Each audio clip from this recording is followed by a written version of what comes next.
Comparison to the austerity in Anturin, can you describe any other film scene that you directed which was flamboyant? Well, I don't know if I proved to be flamboyant, but I experimented with my medium, with my tools.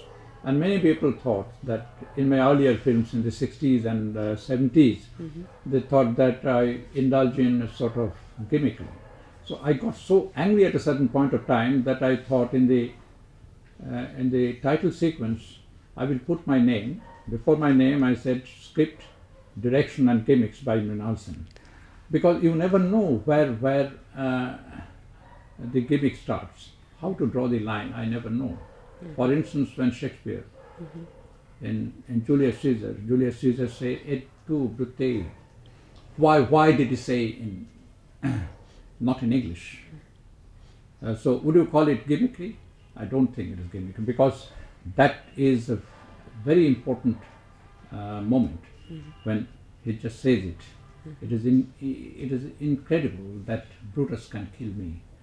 That is why he said, thou too, Brutus, et tu, Brutus, he said it. So I don't know what they mean by gimmicks, but I was sort of coming to your point, the flamboyancy. Well, I wouldn't say I was flamboyant, but because of the situations, the time which was sitting on my neck, I had to be, I had an exercise in what I would say blatancies. I put the word blatancy in a very, very positive sense. I was a bit too blatant, and that is why blatant in the use of the situations, blatant in the use of my equipment. And then later on, as the time changed, I thought, now I have to go within. Previously, I used to point my enemy at the outside, enemy outside of me. So I had to point my finger at the enemy outside. That was the time when I indulged in what you may call blatancy. But later I felt, now I have to look within to find my enemy. It is like pulling myself by the hair and making myself stand before the mirror and point my accusing finger at myself. It is not self-castigation, it is not self-pity, but it is to understand me better, and in the process understand the society better. That was where I tried to be very analytical, and there the pace has a certain quality, the pace has a certain rhythm, which is slow. But that is what I wanted to do, and I thought this is how the audience will be able to get into it, and the emotions start germinating in him. That was, it was not spoon feeding, which was partly in my earlier films. I tried to do a bit of spoon feeding, but I don't disown those films. But I think that it was absolutely necessary at that point of time when there was much of anger, much of unrest in the air. And later on, when I found that something has gone wrong with ourselves, so better not talk about the,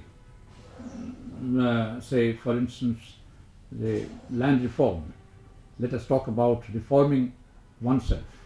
That is very important. That is not contradictory to land reform, because that helps the land reform to take place in a better manner. So after that, I went on and on and on, and finally I came to this stage, which you find me in Anturin. And I'm trying to talk to myself. And in this Anturin, I decided that I should, at a certain point of time, I don't know how it came, how the chemistry operated, but it did. When I was writing the script, suddenly I thought, why not bring in Tagore's Hungry Stones, because that is very important to me. Because here we find, the moment I walk into Tagore's Hungry Stones, I feel that the palace is a kind of a living organism, and I have been drawn in. It is like an abandoned city, and to which I have been drawn irresistibly, and that was why I brought him there. There is a woman, a slave woman, and who has been crying over the night, the whole night, and asking for help. But here I wanted to sort of, you may call it a sort of redefinition of Kudita Passion, the Hungry Stones, and it was like that. Here also we find a woman crying, but she cries a lot, but she never asks for help, because she has, in a modern woman, has been able to discover herself by being able to talk to an individual. Because basically the tragedy of the time is that the crisis of the time is loneliness. We are all lonely people. There is crowd all around, and you are in the thick of the crowd, but you feel terribly lonely.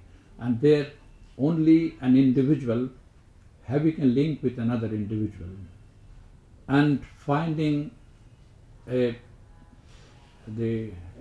kind of understanding wavelength, and that is what you go in for, that is what you look for, that is what you search, and that is what we found in the film. So there this film, Antarin's characters and Tagore's Hungry Stones merged together, giving Hungry Stones a new orientation and investing Hungry Stones with the contemporary sensibilities. That is how I think that the film becomes contemporaneous.